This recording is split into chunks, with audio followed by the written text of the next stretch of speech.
salaamaaleykum mbokk internet yi ñuy seetaan à travers info réew mi dal leen jàmm seen biir émission li ci réew mi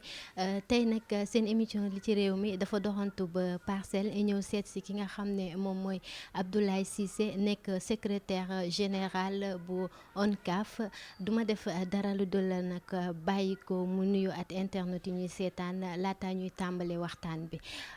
Abdoulaye ñu ngi lay nuyu bu baax. Salim maa ngi lay nuyu di la dalal di nuyu aussi ñi nga àndal di nuyu aussi mbooloom ñi nga xam ne ñu ngi suivre info réew mi di leen gërëm bu baax a baax a baax. d'accord comme ni ma ko waxee sama njëlbeen info réew mi day am émission bi nga xam ne moom mooy li ci réew mi di waxtaanee lépp luy actualité tey nag ñu dugg ci actualité bi nga xam ne moom mooy wàllum tàggat yaram ñu gis ne ni gi dimanche at li nga xam ne moom mooy lundi li nga xam ne moom mooy tàggat yaram am na ay xët-xët yoo xam ne dafa jéggi dayoo gis nañ fi nga xam ne dafa am ay affrontement ci li nga xam ne moom mooy lundi passé ci nawetaan bi nga xam ne diggante ASC li ASC Thiawlène la woon at yi nga xam ne moom mooy ASC GIF ñu gis ne amoon na ay affrontation yu metti ba mu am ci ñu génn àdduna am ci aussi ay blessé yu doy waar tey jii nii Abdoulaye en tant que secrétaire général bu ONCAV tey ana nan nga gisee situation boobu amoon tey fële ne nga xam ne mooy sa Rufisque. waaw Salim man damay d'abord en tant que secrétaire général de l'ORCAV de Dakar, et incliné devant la mémoire du garçon qui a perdu sa vie. Et di ko jaale ay mbokkam yëpp nag di ko jaale famille sportive bi yëpp parce que ñu ñëpp ñoo ñàkk kenn bëggul loolu. Et di massaw aussi ñi nga xam ni am nañ fa ay gaañu-gaañu. Et di ñaan yàlla ñu gaañu-gaañu yooyu wér ñu dellu seen sago dellu seen kër. di regretter nag bu baax a baax li nga xam ni xewoon na dimanche foofu ci Tëngéej parce que match de football avant tout match de football la bu demee ba yeneen di ci dugg ñun en tant que responsable du ñu def lu dul massaw ñi nga xam ni xëy na loraange def leen dal ci foo boobu ñu bëggoon foo mais également dinañu nag taxaw seetlu daal di xool lu waral loolu daal di jël ay décision parce que fi mu toll nii si saytu yooyu lañ toll. tey jii nii Cissé tey est-ce que mënoo leen woon a maanaam jël seeni matukaay avant jéye yooyu noonu di am ci li nga xam ne moom mooy nawetaan it parce que boo seetloo nekkul la première fois muy am ci wàllum nawetaan mën naa ne saa yuñ ne nawetaan rek dañuy wax li nga xam ne moom mooy maanaam violence bi tey jii nii yéen ana ban taxawaay ngeen di taxawu ci loolu noonu violence yi am ci nawetaan yi à chaque fois. xam nga jël matukaay effectivement dañuy jël matukaay xëy na daf dul mat. wala xëy na dina mat ñi koy contourner ñoom ñoo am pexe ñu koy contourner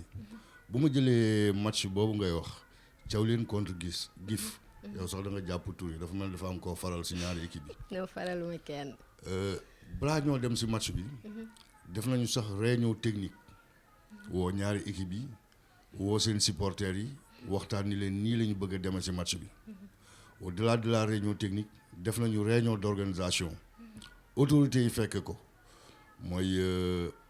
force de l'ordre yi seen njiit yi ak le préfet ñu ni nii la ñuy demee ci match boobu am na sax xëy na li nga xam ne ñenn ñi ngi naan warul woon am mais ay matukaay supplémentaires yu ñu jëloon la même bi ñuy dem ci stade bi supporters yi police moo leen encadré ba ñu dugg bi ñu demee ba foofu pour wax rek jël nañ matukaay yu ba match bi xalaat ni mi ngi jéggi dayoo woowaat nañu police bi. Le président Diouf Mbengue de l'ODCAV le Rufisque que nous saluons au passage mu ni est-ce que duñu arrêté mais boobaa gars yi ni ko ñun kat war nañ man jël matukaay parce que fi mu nekk nii nit ñi ñëw nañ ba pare nañ leen xool naka lañ leen encadré rek ñu football et xëy na daf li lu waroon am wala mu am li nga xam ni mi ngi dugg ci suñu manifestation yi mi ngi dugg ci football bi te kenn xamul lan la am na jamono yi ñu toll nii am na ay réunions yu ñu def ñu tirer la sonnette d'alarme plutôt daal ni am na li nga xam ni kat mi ngi xew Dakar mi ngi xew Rufisque mi ngi xew Pikine mi ngi xew Guédiawaye te bokkul woon ci football bi xewul woon ay temps loolu war nañ taaw seetlu ko est-ce que buñ ko bàyyee dafay yem rek si nawetaan bi wala dafay dem si yeneen compartiment sport yi dafa mel ni daal am na temps yi leneen li nga xam ni dugg na si ñeneen ñi nga xam ni dugg nañ si mbir mi te bokkuñu si xëy na dañu jàpp ni loolu moom moo waral li mais bu dee matukaay vraiment matukaay yi ñu si war yëpp dañ koy jël dama si yokk rek de façon benn supplément ni ñuy jëlee matukaay yi fii moom la ñu defee matukaay si match yëpp moi je suis bien placé pour le dire parce que je suis un coordonnateur à la CAF ni ñuy organiser fii matukaay yooyu ñuy jël noonu la ñuy fexe di ko importer foofu ñuy organiser ay match d'un niveau supérieur di ko jéem def si fii. d'accord bi ngay wax sànq ci sa njëlbeen wax nga ne que ne maanaam ñaari équipe yëpp woowoon nañ leen pour ñu signer li nga xam ne moom mooy acte de non kii maanaam charte de non violence boobu noonu te mais est-ce que li nga xam ne moom mooy supporters yi ñu ngi leen di sensibiliser à ce que ñu wàññi li nga xam ne moom mooy violence yi ci terrain bi parce que à chaque fois dañuy seetlu que ne bu ñu gañee maanaam benn équipe bi rek beneen équipe bi day ñëw commencé seen affrontation yi mais est-ce que amuñ amoo leen benn système de sensibilisation bi ngeen xam ne da ngeen koy utiliser ci ñi nga xam ne ñoom ñooy supporter bi parce que en général supporters yi ñoom ñooy def li nga xam ne moom mooy violence bi. xam nga ñun ñu ngi fi bëgg a yàgg. man bu ma juumul bi may dugg si nawetaan boobu 1996 jotagul 1996 bu ñu demee si yeneen domaines yi moom la ñuy wax l'acte 2 de la décentralisation foofu la duggee. 1996 ba léegi moi je suis président de CQRP si biir nawetaan bi. boo jëlee 1996 xëy na am na si nga xam ni sa lañ juddu woon. actuellement ni sëy nañ ba am ay doom. gis nga 1996 boobu lu tax ma koy wax. dafa nekkoon benn année rupture si nawetaan bi instant boobu violence bi comme nii la demee. ñu ni dañuy taxaw seetlu bi ñu seetloo ñu ni dafa am ay mbir mi nga xam ne dafa yàq nawetaan bi. moom sax mooy indi violence bi moo doon les pratiques occultes comme ñun dañu nekk ci dëkk bi nga xam ne dëkku cosaan la am na nga xam ni booy dem ci yenn activités yi da nga koy def xëy na yow sax sali booy dem ci sa liggéeyukaay des fois nga laal ay bouteilles wala takk ay ndomb mais ndomb yooyu gars yi dañ ko doon fësal ak bouteilles yi ba mu fës ba nga xam ni des fois dana indi xëccoo damay ñëw xëcc sa bouteille xii ñu xeex yooyu ba léegi ñu ni donc 1996 boobu ci la ñu commencé ni dañuy xeex violence bi ñu def ay CQRP de proximité mooy commission qualification règlement et pénalité ñu def ko en zone amul woon en zone si niveau départemental rek la amoon ñun xëy na loolu bu ñu ko defee dina saafara mbir mi ñu ñëw ba ren disons même avant ren peut-être en 2019 2020 nawetaan amul affaire bi ñëwaat si beneen forme ñu defaat diagnostic daal ni am na lu si dugg li si dugg li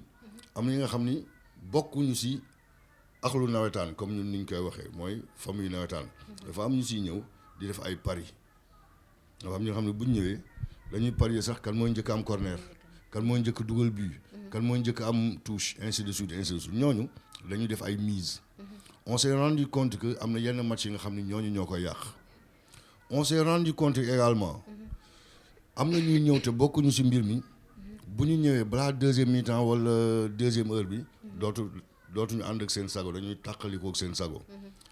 si matukaay yi dama si dellu dañuy def fouille ak palpation à l'entrée mais ndekete yow am na stade yi nga xam ni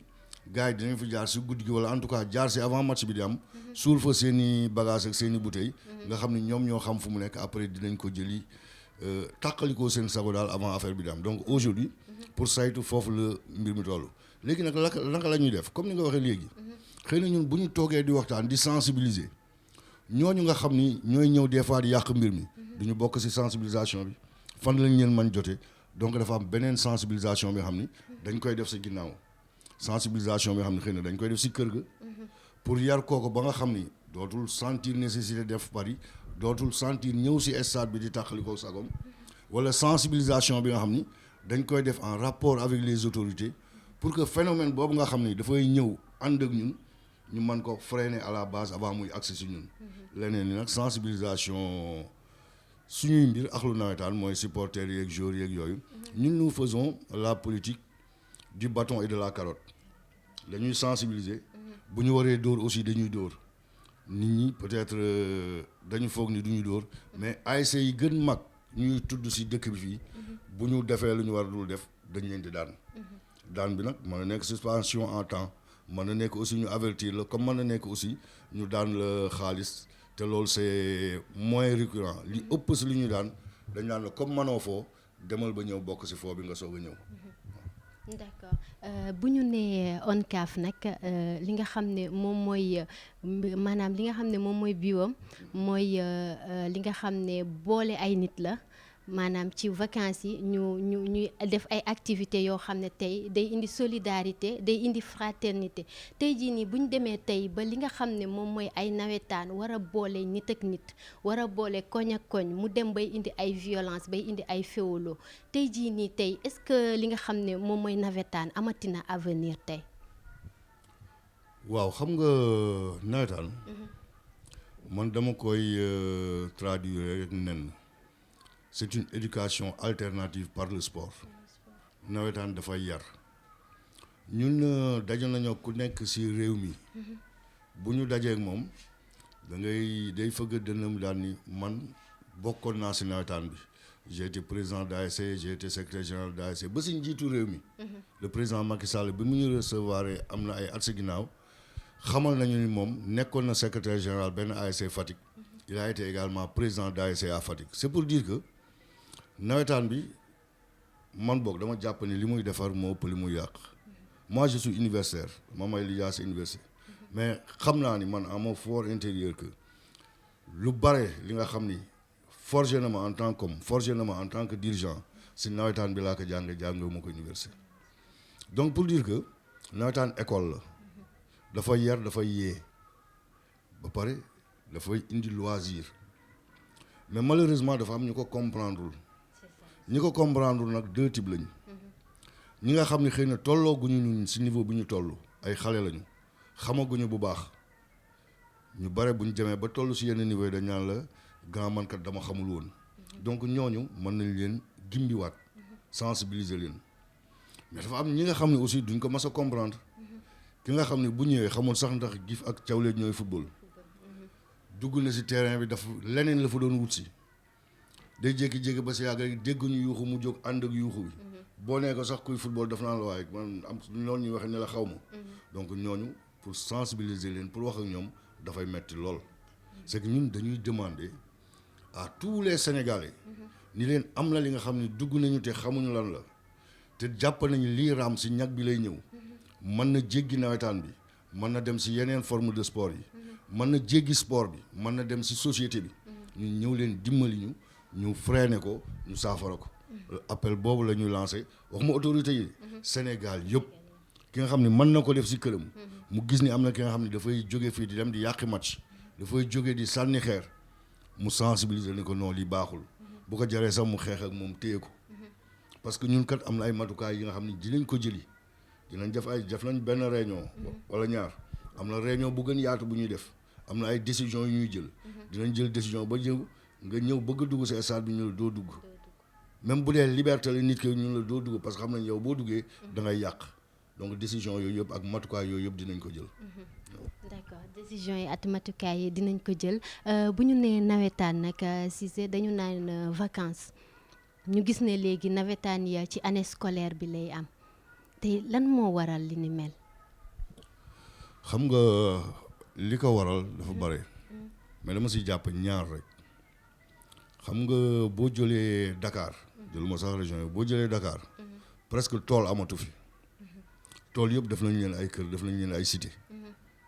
cité yooyu bu ñu juddoo dañu am jàkk dañu am école dañu am dispensaire dañu am église léegi bu ñu demee ba am yooyu ba pare dañ naan ñun kat dañu bëgg am ASC comme man ni sama koñ amee ASC comme yow ni sa koñ amee ASC nous on dit qu'on n'a pas le droit de leur dire que foo bi ñuy def yéen du ngeen si bokk donc dañ leen di wutal ASC loolu dafay expliquer li ñenn ñi di wax dafa am pléthore ASC si dëkk bi non tant que cité yaa ngi juddu di sentir nécessité ni dañu di am ASC dañ leen di wutal ASC ñun dañ sonn ñu ngi def ay forme d'organisation bu nekk pour jéem saafara loolu bu si mujjee mooy créé nañ département de Kër Massar ñun obligatoirement dañu def si suñu texte ni suñu découpage dafa suivre le découpage administratif du pays donc dañuy créer ji ñun ODCAV de Kër Massar avec ay ASM avec yooyu yëpp donc benn facteur bi mooy loolu ASC ñu ngi yokku li tax muy yokku cité yaa ngi yokku defuñu benn ASC nag fi nga xam ne waru fa am dans les quartiers traditionnels wala fu fees kenn créé tu fa ASC mais tant que cité yaa ngi judd aussi ASC yaa ngi judd donc benn bi dafa bare muy ASC yi ñun reconnaître dafa bare parce que lii moo tax mu bare on n'a pas le droit nous d'interdire à des jeunes Sénégalais qui veulent venir faire comme nous de leur dire non vous ne pouvez pas beneen bi face à cela nag jumtukaay yi barewul stade barewul département de Dakar laay jël bi ma bokk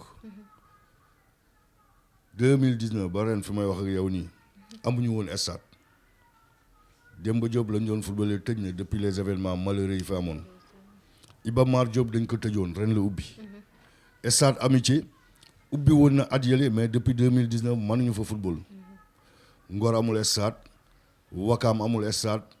Yoff amul stade yooyu yëpp tëj nañ ko Parcelles dafa tëjoon depuis 9 ans mi ngi soog a ubbi ren ñaari semaine lañ fa footballagum Yaraax dafa tëjoon ubbi nañ ko ñu ngi fay football phénomène bi gangrène ko ñoom it daw nañu migrer vers Iba Mar Diop donc face à cette multiplicité d'ASC moo wax olof sax ASC ni mu bëree yokku infrastructure yi tuuti mais vous voyez avec comme moi que mënatuñ ko circonscrire comme ni ko sigle bi waxee organisme national de coordination des activités de vacances dafay dépasser vacances bi ñun dem nañ ba réfléchir sax ñu ni comme dañuy organisme national de coordination des activités de vacances pour saafara ñu ni est-ce que duñu changer sigle bi def ko réseau des ASC du Sénégal qui joue un championnat national populaire ñu ni aussi deuxième réflexion est-ce que comme activité de vacances la ñu wax bu ñu paree vacances yi bu jeexee teg du ñu taxaw quel que soit fi championnat bi taxaw ñu taxaw fa bu ñu demee Noël parce que vacances la ñu mottali bu ñu demee Pâques ñu mottali wala ñu démarrer Pâques mottali si année vacances yi daal di terminer si Noël yi pour te dire que façon réflexion ñun bu nekk ñu ngi koy def pour saafara loolu ASC yi bari na terrain yi tuuti na te xale yi dañu war football ñu encadrer leen. D'accord. Terrain yi tuuti na mais bi nga xam ne moom mooy bu Rufisque bi moom mën naa ne bokkatul ci ndax jamono yële passé dafa mel ni tëjoon nañ ko fi moom tamit mais gis nga bi yoon aussi tamit yàq nañ mën naa ne terrain bi yàq nañ ko lépp ki nga xam ne moom mooy Matar Ba ministre de l'Sport moom tamit ñaawlu na leen jëf ji nga xam ne def nañ ko foofu ci stade ba ki nga xam ne moom mooy monsieur le président de la République aussi tamit ñaawlu na loolu tey jii nii message bi nga xam ne monsieur le président de la République def na ko à l'encontre des violences yi nga xam day am ci nawetaan yi tey jii nii am na ban jàngat nga am ci déclaration boobu. damay wax ni Rufisque man je suis sûr que ñu yàq stade bi bokkuñu si nawetaan bi Rufisque lañ toog 6 ans amuñu stade ñu yuuxu ko fu nekk ñun ñi ñu jàppale leen si y compris le ministre Matar Ba qui était président de l'ONCAV Matar Ba a été président de l'ONCAV ñu jàpp si xeex si façon bu nekk ba stade bi am ñu ñëw jëf si jëf ju mel nii et jëf ji aussi buñ koy xayma un mort la une perte en vie humaine kenn mënu ko xayma. te nee nañ sax ki nga xam ne génn na ci àdduna bokkul ci benn équipe bi ñi nga xam ne ñoo doon football. même bu bokkoon si équipe c'est-à-dire wala bokk si wala mu doon ki nga xam ne dafa romb gis nga une perte en vie humaine une perte en vie humaine bu amee. sax dafa jar ñu arrêté c'est-à-dire perte en vie humaine kenn mënu ko fay. man ba fi may toog di wax ak yow nii. damay naqarlu perte en vie humaine boobu si li xew yëpp. loolu laa si gën naqarlu. mais est-ce que dinañ topp loolu noonu aussi tamit ba ñi nga xam ne ñoo def jiyee yooyu tamit ñu teg leen daal. foofu laay jëm. xam nga góom. mën nañ ko faj. léegi sax xëy na théorie bi technologie bi toll na fi nga xam ni. mën nañu nëbb cicatrice ba dootul feeñ. stade bi mën nañ ko defaraat. xëy na mën nañ ko réparer. wala mën nañ ko raser sax tabaxaat fa stade. mais ki génn àdduna. kooku kenn mënu ko rembourser. donc quel que soit li am bu fa nit jógee rek dafay metti ci xol c'est pourquoi je dis que li ministre des sports wax li président de la République wax ñoom ñaar ñëpp je viens de vous dire que de vous démontrer que ñoom ñaar ñëpp dañu bokk ci nawetaan bi ñoom ñaar ñëpp li ñu wax ñun dañ si ànd moo tax ñu arrêté moi en tant que secrétaire général de l'ORCAV dama ànd si waa ODCAV de Tëngéej li ñu wax ne en tout cas ren ñoom dootuñu nawetaan président bi ni ma bind leen lettre sax nga ni non seulement dootuñu nawetaan mais nañu ànd ak ñu dem jaale ji famille ba nañu nettoyer stade bi nañu réparer waat stade bi li ñu mënul réparer comme j'ai dit mooy ki génne àdduna léegi le président de la République bi mu ñaawloo affaire bi li am boo ko dégloo moom ak discours ministre des sports yëpp dañu dafa mel ni dafa am lu xew et ñun nag en tant qu'autorité dinañ taxaw barrer la route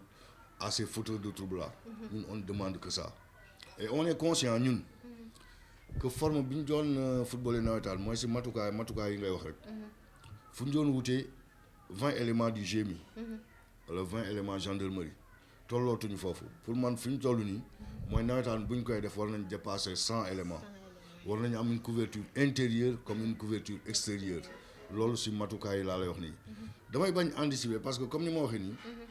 bi mbir yi amee dañu jël rek ñaari décision benn bi nañ jël huissier constater li fa am benn bi nañu arrêté bu ñu jëlee ñaar yooyu ba pare nañu jëm dem nettoyer réparer li ñu mën réparer yeneen yi ñuy jël mooy comme ni ma est-ce que ñun warate nañu football te amuñu un service d'ordre en nombre suffisant est-ce que warate nañu football te waxu ñoog ñi war football ak ñi ñu war àndal mooy supporters yi et même ñi nga xam ne dañuy ñëw di fa daan seen doole parce que dans nos manifestations également il y a des travailleurs du stade am ñoo xam dañuy ñëw di fa daan seen doole di fa am lu ñu am donc le mal est très profond mais gëm naa ni war nañ mën a am saafara yi te buñ si ànd ak yéen presse bi ànd si ak nguur gi ak toutes les autorités ànd si aussi ak axlu nawetaan comme ni ma koy waxee je pense qu'on peut trouver des solutions et mais dañ toll si jamono bi nga xam ni mal dafay am nit ñi di ko creuser man dama toog rek ñu envoyé ma ñu woo ma ni ma y a 5 morts à Rufisque ma raccroché keneen woo ma ni ma non c'est pas 5 morts c'est 10 morts mais comme ñun xam nañu affaire bi am na fu ñu mas annoncé 7 morts ñu fanaanee wur hôpitaux yi ba fajar bi ñu ñëwee ki ko waxoon ñu ni ko ana morts yi mu ni moom dama ko dégg noonu rek si stade donc lañu teeyoon ni gars yi ñi nekk Rufisque dem leen ngeen ànd ngeen identifier li fa am yëpp ngeen dénombrer le nombre de blessés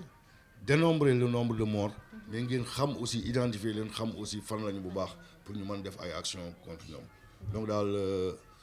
le mal est très profond mais on a espoir que mën nañ ko saafara ak nit ñëpp. D'accord. On a espoir que ne mën nañ ko saafara Abdoulaye Cissé dafa mel ni émission bi jeex na tey ana ban message ngay lancer aux autorités étatiques en plus de ça aussi tamit at ñi nga xam ne ñoom ñoo lay seetaan à travers Infos Rewmi. Premier message bi aux autorités étatiques dama leen di wax ñu jàppale ñu mën jàppale xale yi pour ñu mën def seen plein épanouissement parce que comme j'ai dit rek nawetaan c'est une éducation alternative par le sport